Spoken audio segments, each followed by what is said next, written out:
Piazzale 26 luglio a Udine evoca l'annessione del Friuli all'Italia nel 1866. È sede, inoltre, sia del Tempio Ossario, dedicato ai caduti della Grande Guerra, sia dell'imponente monumento alla Resistenza, inaugurato il 25 aprile 1969.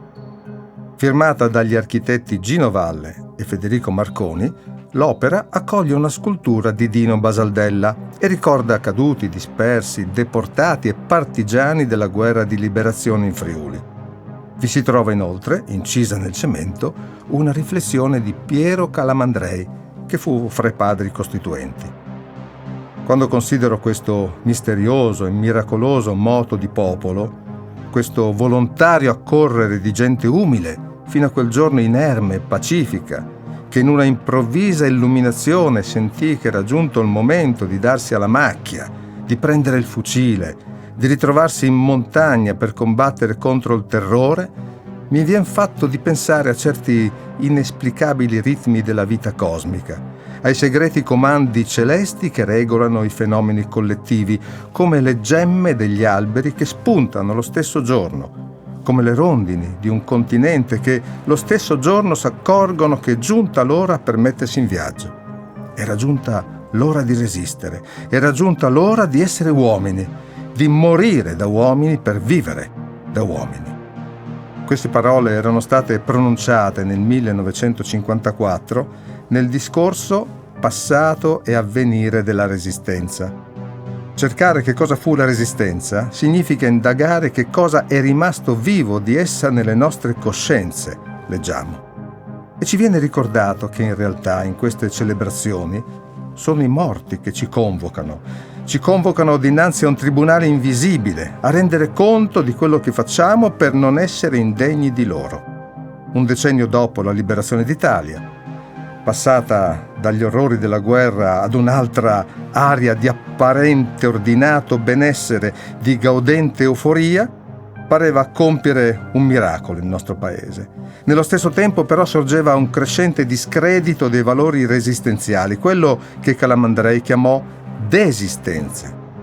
Resistenza è impegno, attivismo, protagonismo, memoria dei valori della coscienza e della ragione. Desistenza è passività, rassegnazione, indifferenza alla politica, oblio. La Resistenza, continuava Calamandrei, fu la logica, fatale conclusione del ventennio di Mussolini, ma annoverò numerose vittime anche durante un ventennio di sconcio illegalismo, di umiliazione, di corrosione morale, di disgregazione civile. Perché il periodo fascista non fu, come oggi qualche sciagurato immemore crede, un ventennio di ordine e di grandezza nazionale.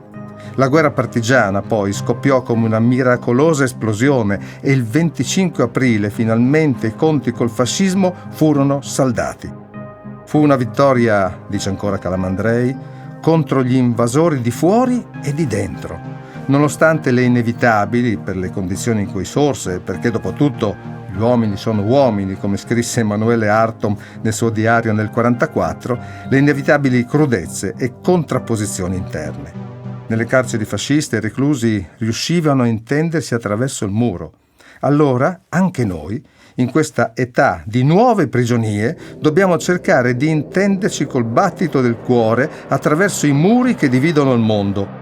Nel suo discorso sulla Costituzione del 1955, Calamandrei aggiunse: «Se volete andare in pellegrinaggio, dove è nata la nostra Costituzione, andate nelle montagne, dove caddero i partigiani, nelle carceri, dove furono imprigionati, nei campi, dove furono impiccati. Dovunque è morto un italiano per riscattare la libertà e la dignità, andate lì, o giovani, col pensiero». Parole, oggi che registriamo e incidiamo questo video, di 70 anni fa, parole che paiono però benefiche e più che mai attuali.